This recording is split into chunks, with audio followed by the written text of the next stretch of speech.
All right, little update on the 6.0. Finally got some time to work on it. Started a little early this morning, but I finally got the hydraulic pump pulled. That sucker was in there. I just pulled the whole bracket. I'm sure there's probably easier ways and you can work around stuff, but I do not enjoy working around things like this when I can just spend an extra 30 minutes pulling it off and getting that whole thing out of the way. So I'll have to bolt all that back up, but yep, just much easier that way. Looks like we got a leak down there somewhere, probably coming from the valley. We'll do that. Right now I'm working on getting these valve covers off both sides. I'm gonna start with this side because this one's the worst. Get that valve cover off, try to find a leak. We are also gonna go ahead and install the welded standpipes, regardless if that's what it is or not, just as an upgrade while we're there, because he's had to replace the O-rings before, so we're gonna just try to avoid that issue if we can, you know. Why not? We're already there. Just one less set of O-rings you gotta worry about. I got this little Astro Tools light off Amazon, and what's cool about this dude, let me turn this off, which I ended up getting with Matco, and he's got a similar setup, and I'm buying his stuff too. But check this out. I didn't know this was a thing until I was complaining about lights, and I started looking at them. You can charge too. And then Matco said he's got a similar one that has a bunch of something like this where you can charge different lights or attachments or whatever. So I told him to order it. We'll try it out. But yeah, I like this little thing. It's got dual size light. It's got that end that I wanted. So yeah, pretty cool. I couldn't sleep last night, so I got up early and decided to come in here and get it off. Just go ahead and get it off, because that's the hard part. While the phone wasn't ringing, while people weren't asking questions and all that, so I just got to get at least that off. The rest I can get. I mean, valve covers and turbo stuff don't take long to get off once you start moving and grooving. But found one of the issues. Got the standpipe out on the passenger side, because that was the one that was making the most noise, but as you can see, just an O-ring. But what we're going with is let me get this situated. We're going with the upgraded standpipes that are welded right here. So it eliminates that O-ring, because that's the most common one to blow out. Yeah, they're a pain to get in. There's a technique for it, but it's worth it. Also, remember on the last video we touched about attention to detail. So one thing that I've been dealing with, I don't know, let's see if I can get you here. You see all the dirt in that valve cover bolt? I highly doubt that has had a bolt in it in a while. Well, I know it hasn't, because that one was missing. These bottom ones are loose. The hard ones that are the ones that are hard to get to. And we got another issue where this oil rail bolt's broke. Same thing with this side. This one's missing valve cover bolts in the same position, the ones that are in the back. It's just like, you know, if you're gonna work on trucks, just take bolts out. It's put them back where they go. Because like with the turbo, you know, it's kind of like, oh, okay, maybe it was, you know, just loose over time, obviously, and rubbed the bolts into the pedestal and wore it out. Now I'm seeing it was most likely whoever put it on last probably didn't tighten the bolts. So it is what it is. Now we got to get a new pedestal and do all that. So I mean, it's fine for me, obviously, but for the customer it sucks. And for something simple that could have been prevented. Will those bolts cause that oil rail bolt may be broken? I mean, that could cause a high pressure leak, because it's critical that it has all of them. Valve cover bolts, you know what I just thought of? There was a leak back there.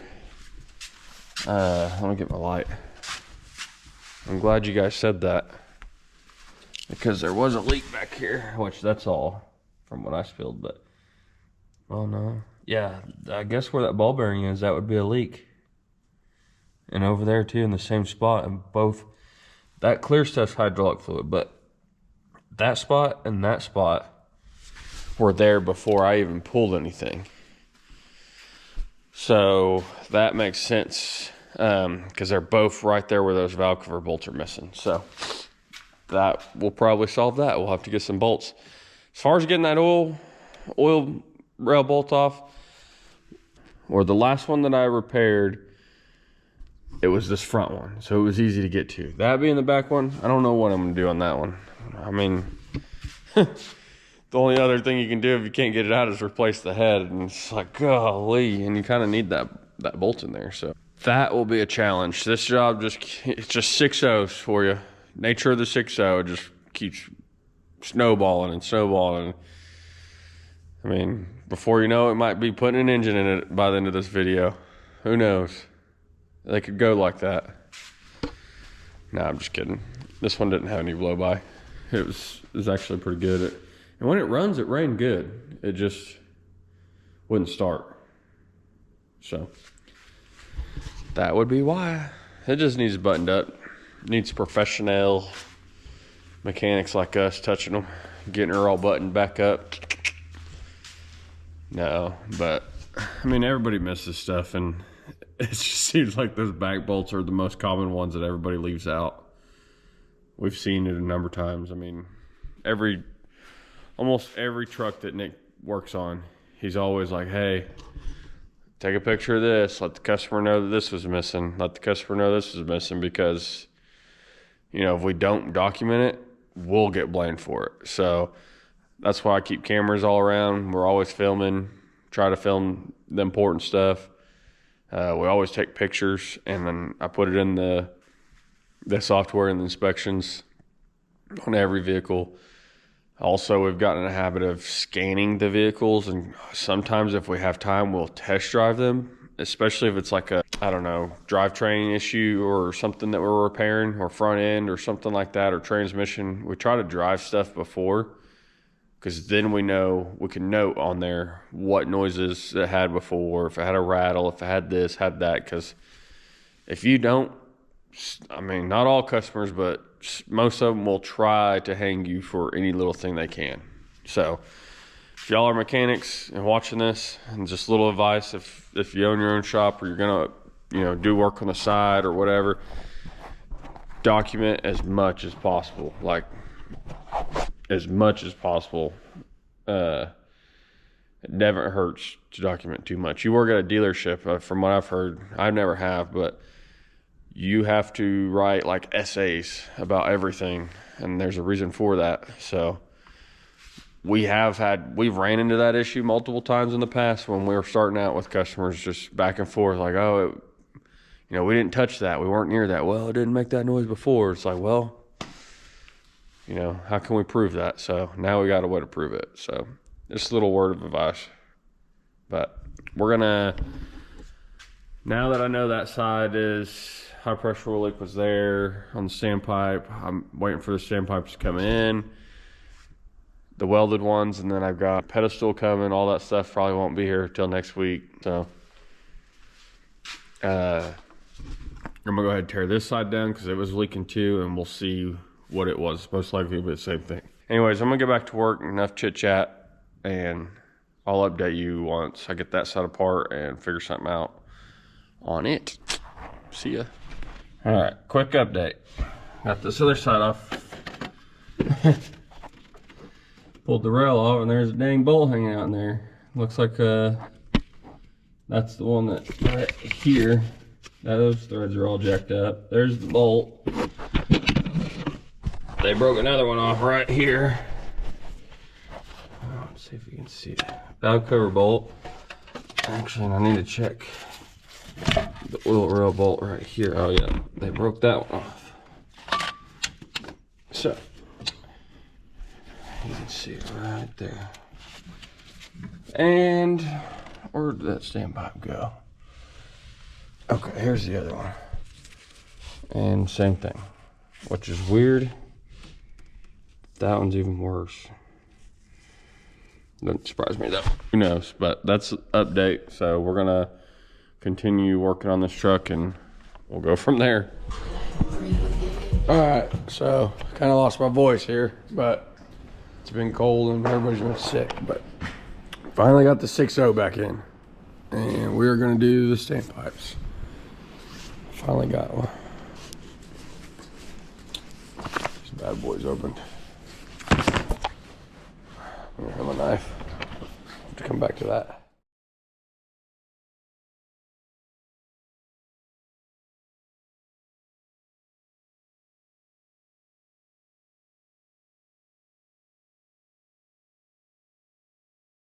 All right, I haven't filmed much because my voice is gone, but oh damn, my battery's dead. But I am starting on getting the oil cooler out. I got the turbo out. Pedestal bolts were extremely loose. Now I am going to take all this apart to get the oil cooler out, get it changed, because a lot of times that can have something to do with the O-rings on the standpipes if your temps are wrong. That's where I'm at, so I'm gonna get to filming that. I'm gonna put you guys on the tripod.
All right, well, we're gonna call it a night. Pretty much got it all back together. I'm waiting on some O-rings for the fuel filter housing, and then I'm gonna put all that together and put the pump back on, and should be ready to fire up. So we went and rode some go-karts, or drove some go-karts tonight, and then I came back and started working on this. Got pretty far on it. I think that's all I'm waiting on is O-rings. It seems like every other turn I'm waiting on some part for this thing, so that's where I'm at on it. All right, O'Reilly's brought us our What did I just do with them? Oh, they brought us for little filter deals for our little O-rings for the fuel filter housings. Sweet. I need the brown ones. So we're gonna get those installed now, and now we can finish her up. I think that's the last thing we were waiting on. So, but I'm gonna get this stuff put on, get these O-rings in, get this new hose put on, and then I got to mess with that damn hydraulic bracket, and then the radiator. Obviously, I got to do the rest of that, and then fix them, and so we're not too far from being done. And we'll see if she starts. It's getting chilly out here. What is it today in the shop? It's, that ain't bad. It's like 30s outside and it's 53 in here, so that really ain't bad. And then after I'm done with this one, I'll be pulling another one, a 6.0 Powerstroke, and start doing an upper wool paint on it. Try to get a head start on it before we run out of, what's up? Did your clicker work for the gate? It won't open again. It won't open again? Okay. It usually opens pretty easy for me. All right, we had to help the rise guy get out of here. I trapped one of them in here yesterday because the gate wouldn't open. So he was stuck here and I wasn't even here yet. I had to go fill up Big Becky. Still ain't fixed the Ranger. I got the stuff to do it. I just got to pull it in and fix it. But my goal is to get the upper wool paint in here and then get a head start on that one, and then so next week I'm slammed. I got a lot of stuff coming next week. I'm gonna try to get done what I can. Guess it's a good problem to have, huh? All right, we're gonna crank this thing up. I finally got it back together, so we're gonna see what she does. See how long she takes to crank.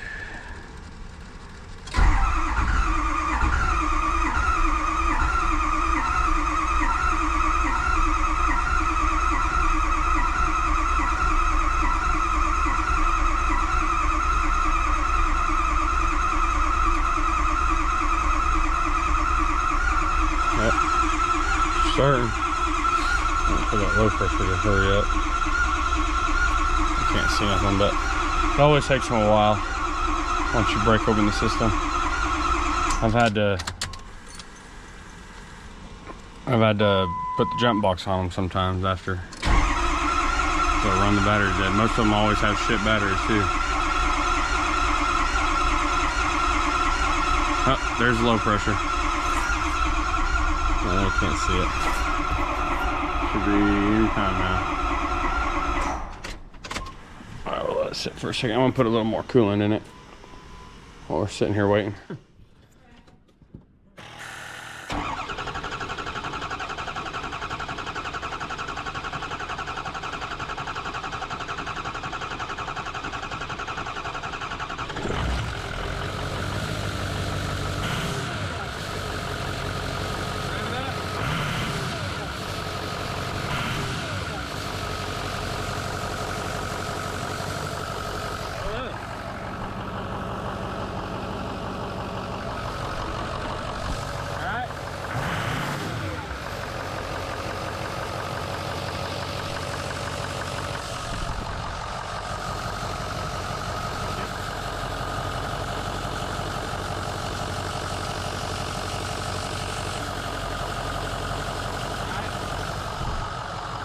You can shut it off.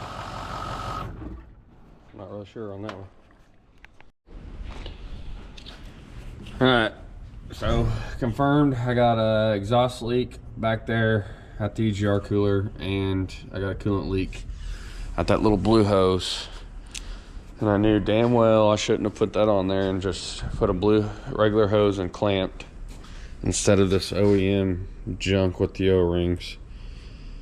Because that one, I even tried hose clamping it and it ain't gonna do nothing because it's metal.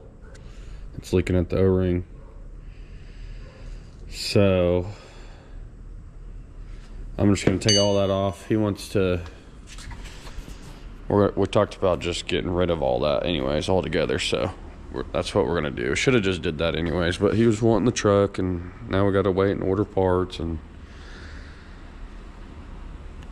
So that's where I'm at on that one. I started looking at this one. This one came in for running rough and it actually wouldn't even start. I had to get brand new batteries for it because the batteries were so bad in their original that it wouldn't even crank or nothing. But we found a lot of glitter. I don't know if you can see it, but the fuel is very, very shiny and there's all kinds of trash in it, but there's a lot of oily stuff. So when I did get it to start, it was running like crap. I should have videoed it, but I didn't, and smoking. And so I just went ahead and put it on a lift and pulled that and found I kind of figured that's what it was because it had contribution codes on every cylinder and fuel pressure regulator exceeded learning limit, which I have had bad batteries cause all of that too. So it's always, and regardless, it needed them. But anyways, I'm gonna end up pulling this one out. It just won't go away. So it's just one of those trucks that likes to hang out here. So I'm gonna pull this one out, and I got another one I gotta start the upper oil pan on. In case you're wondering why I always have a different hoodie or shirt on, it's because I don't like getting these sleeves get wet. When you're like earlier, I was under here doing this and got it all down my arm, and I cannot stand that. So I just go in and change, and always constantly change on hoodies. And yeah, of course, my wife comments on that. She's not too happy about always having to do laundry, but it is what it is. But all right, I'm gonna get to moving some stuff around and get some fresh trucks in here to start, because this one I'm doing a lot of service stuff on too, so I can go ahead and do all that because we're about to get a winter storm, so I won't even have parts till next week on either one of these. So I'm just gonna go ahead and do all the service stuff that I can, put the filter back in, pull it out. I'm doing tranny flush, all front and rear diffs, transfer case, coolant, all that. So we'll do that, and then I got a couple other small ones that I got to diagnose tonight. So when I get back, that's what I'm doing. We'll catch you later.